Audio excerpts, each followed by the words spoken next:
Bonjour, je vous présente une intervention qui est donc un allongement du tendon d'Achille par section de la lame des gastrocnémiens. Chez ce patient, l'indication était un hyperappui sur l'avant du pied et sur la tête du cinquième métatarsien qui lui entraînait des douleurs, une callosité qui était creusante. Donc on commence l'intervention par faire une anesthésie loco-régionale à la xylocaïne. On injecte environ 20 ml de xylocaïne autour du nerf ischiatique, qui est la réunion du nerf tibial et du nerf fibulaire commun en arrière du genou.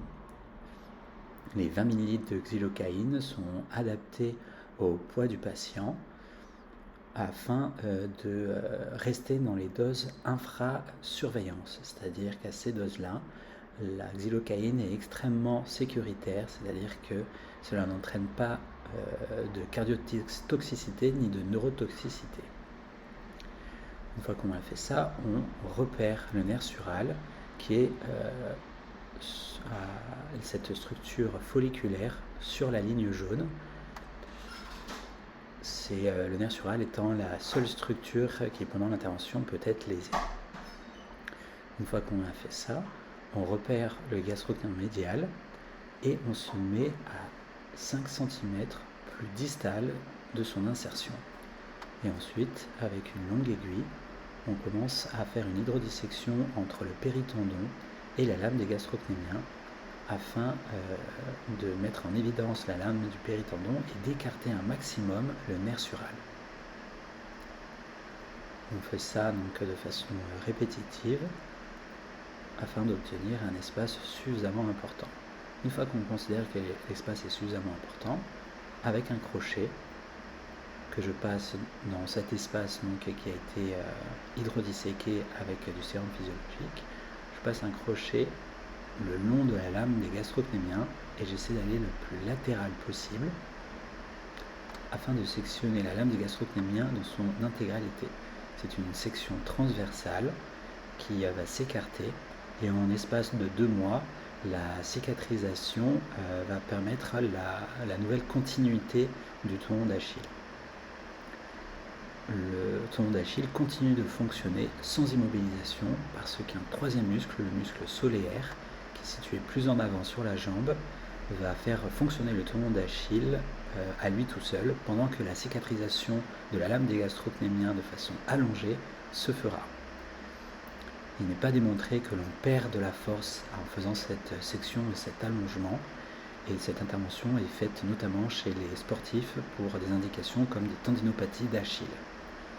Point à la ligne. Donc on voit le début de la section de la lame des gastrocnémiens qui est faite de façon très contrôlée avec des mouvements de pronosupination du poignet. C'est le mouvement que l'on voit en vibration au niveau de ma main, car la vidéo est un petit peu accélérée. Et donc j'avance tout doucement jusqu'à avoir une bonne section.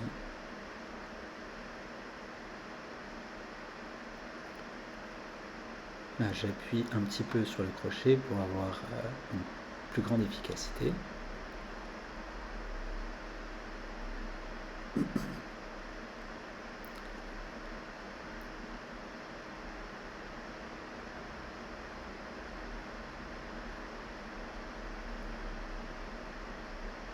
Et donc là, je repère dans le plan perpendiculaire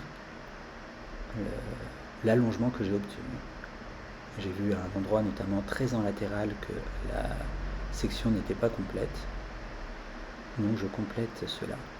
De façon concomitante, avec ma cuisse, j'appuie sur la pointe du pied et cela met en tension la lame des gastrocnémiens qui, par conséquent, est plus facilement sectionnable. Donc là, je repère l'allongement qui est ici à 17 mm. J'ai remarqué que l'allongement était environ 1/100 de la taille du patient.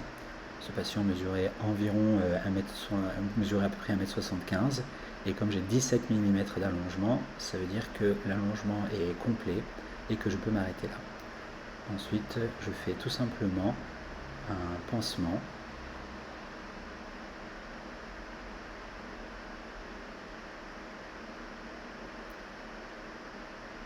Voilà, donc là je mesure à nouveau pour être certain.